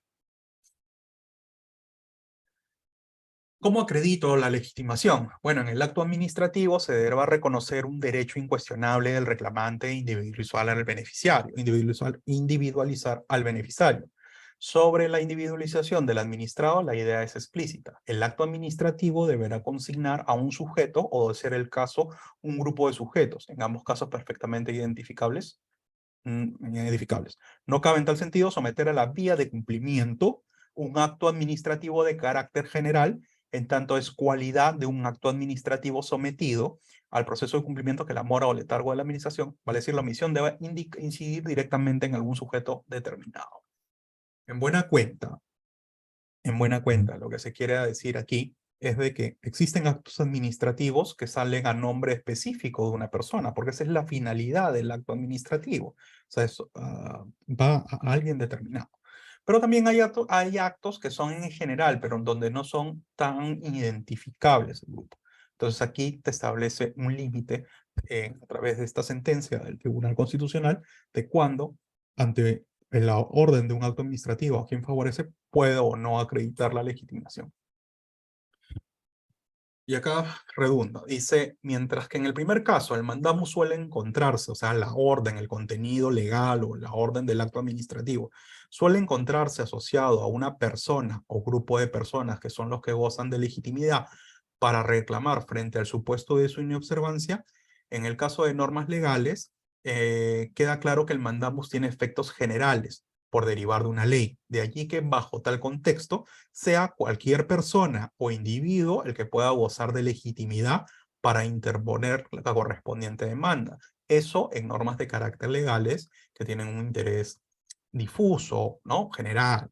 Pero en los actos administrativos tiene que identificarse plenamente a la persona o grupo de personas que son las que gozan de legitimidad para reclamar frente al supuesto de su inobservancia. Ojo, ojo con ello. Seguimos con objeto del proceso de cumplimiento, el control de la inactividad de la administración. Dice, debe tenerse presente que el proceso constitucional de cumplimiento tiene por objeto controlar, ya lo hemos dicho, la inactividad material de la administración. Es decir, la que deriva del incumplimiento de mandatos nacidos de la ley o de los actos administrativos, donde no media la petición de un particular, sino donde se encuentra vinculado prima facie un deber o el ejercicio o atribución relacionada con las competencias naturales de un determinado funcionario. ¿Qué nos dice también esta sentencia del TC? Que la mera inactividad de la administración no es presupuesto válido para interponer esta acción de garantía. Pues, como se ha precisado, la acción de cumplimiento procede contra el incumplimiento de un mandato de administrativo que contiene un mandamus expreso. O sea, un mandato expreso. Para el caso de la contratación de funcionarios vía defensa legal, si bien es cierto, y esto es a mi consideración, si bien es cierto, las normas que establecen la parte resolutiva del acto administrativo, donde se ordena la OGA, la contratación de una determinada defensa legal, no dice contrata en 15 días, contrata en 20 días, contrata en 30 días. Se tiene que tener en consideración el plazo, y porque eso es uno de los medios probatorios que se presentan al momento de solicitar la solicitud de defensa legal. Por ejemplo, imaginemos el caso de una demanda laboral. Mi antiguo empleador me demanda laboralmente por responsabilidad civil. En los procesos laborales es normal que se diga cuándo va a ser el acto, cuándo se va a realizar el siguiente acto procesal, que vendría a ser notificada la demanda. En el proceso laboral se tiene que hacer la contestación de la demanda y se pasa a una audiencia de conciliación en el marco del nuevo Código Procesal Laboral. Al momento de que uno va a esa audiencia de conciliación, ya ha debido contestar la demanda o la presenta dentro de la audiencia de conciliación. Entonces, póngale de que me fijan un plazo de 3 meses y me dicen de que el 30 de diciembre es mi audiencia de conciliación y me están notificando la demanda hoy día. Yo presento ese auto admisorio donde ya está programada la audiencia de conciliación en el marco de medios probatorios para mi solicitud de acceso a la defensa. Por tanto, si bien es cierto, la resolución administrativa donde me otorgan la defensa no dice contrátale al abogado en tal fecha, tienen que tener en consideración que yo estoy informando de que el acto procesal de contestación de la demanda y de audiencia única de conciliación va a ser en la fecha 30 de diciembre. Por tanto, si ellos contratan al abogado con posterioridad al 30 de diciembre, están afectando mi derecho de defensa. Están afectando mi derecho de defensa.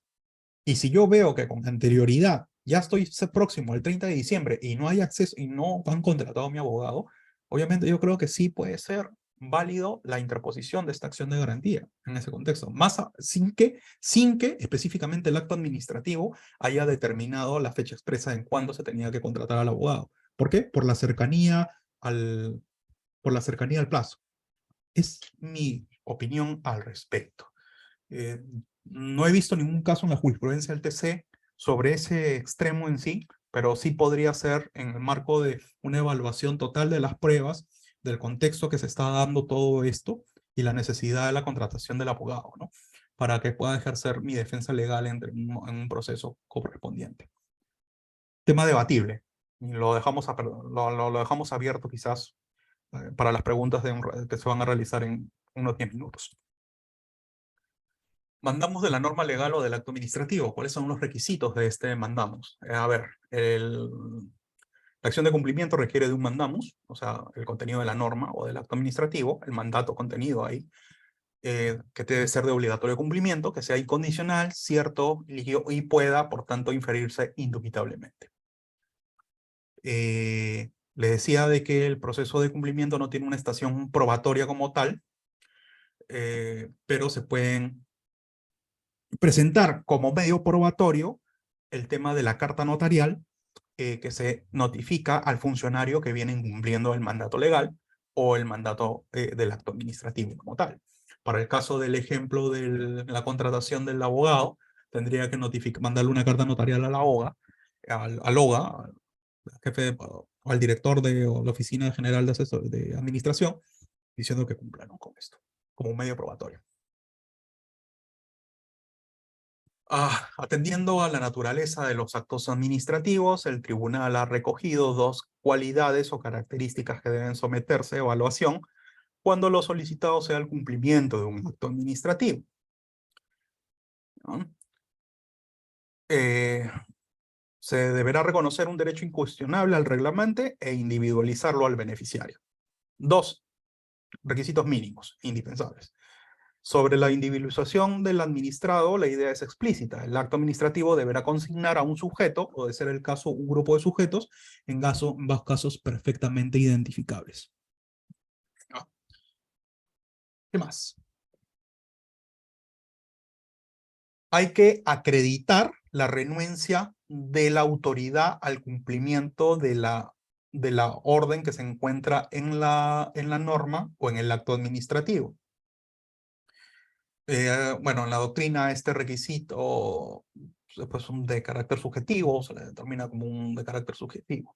¿Y cómo se demuestra esta inactividad? Obviamente dentro de los medios probatorios con la norma que ordena algo específicamente en un plazo determinado y con la carta notarial que se le notifica a esa persona, a ese funcionario, a esa autoridad pública, ordenándole o diciéndole de que tal norma señala que debe cumplir determinada actividad en tal momento, no lo ha incumplido y que debe de cumplirla. Y que obviamente eso le perjudica su derecho al justiciable. Sobre la exigibilidad de la vía previa. El legislador ordinario ha previsto que este presupuesto procesal, que se denomina vía previa, no es otro que el requerimiento de conducto notarial a la autoridad pertinente del cumplimiento de lo que se considera debido, previsto en la ley, o el cumplimiento del correspondiente acto administrativo o hecho de la administración con una antelación no menor de 15 días. Ojo con ese plazo, 15 días es el plazo que tiene que mediar para el cumplimiento, entre la notificación del acto de la carta notarial para que cumpla 15 días como mínimo, y después de eso yo puedo accionar a través de un proceso constitucional de cumplimiento. Disculpen, me estoy quedando sin voz, he estado dictando desde las 6 de la tarde de hoy. Un segundo.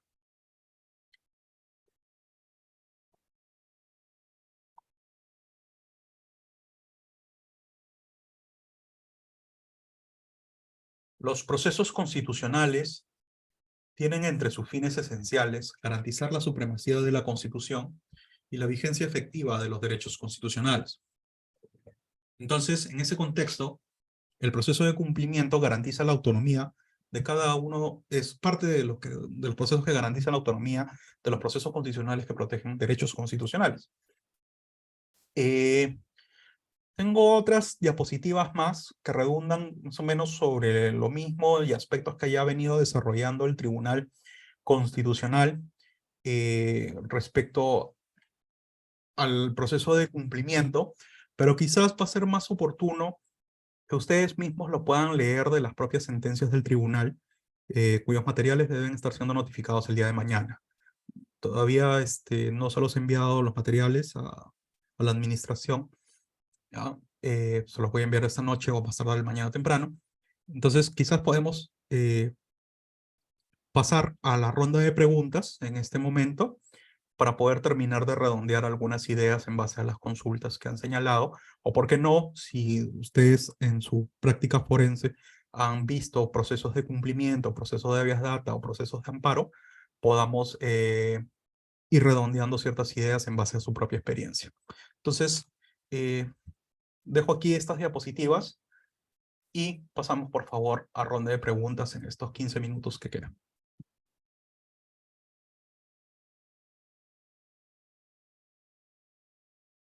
Voy a abrir el chat, disculpen que lo había cerrado por comodidad. No sé si por el chat van a hacer alguna consulta, por favor.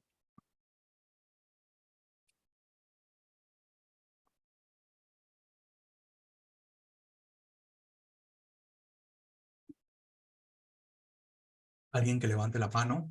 Quizás sobre Alias Data, les decía y les recomendaba de que por temas de tiempo es más sencillo recurrir al Tribunal Administrativo de Acceso a la Información Pública que ir incluso por la vía constitucional en ese sentido. No digo que la vía constitucional sea ineficaz, simplemente si uno quiere algo más rápido podría ir por la vía administrativa. Tienen casi los efectos, uno quiere en los efectos que le entreguen la información y con la información el tribunal va a ordenar el cumplimiento de la misma.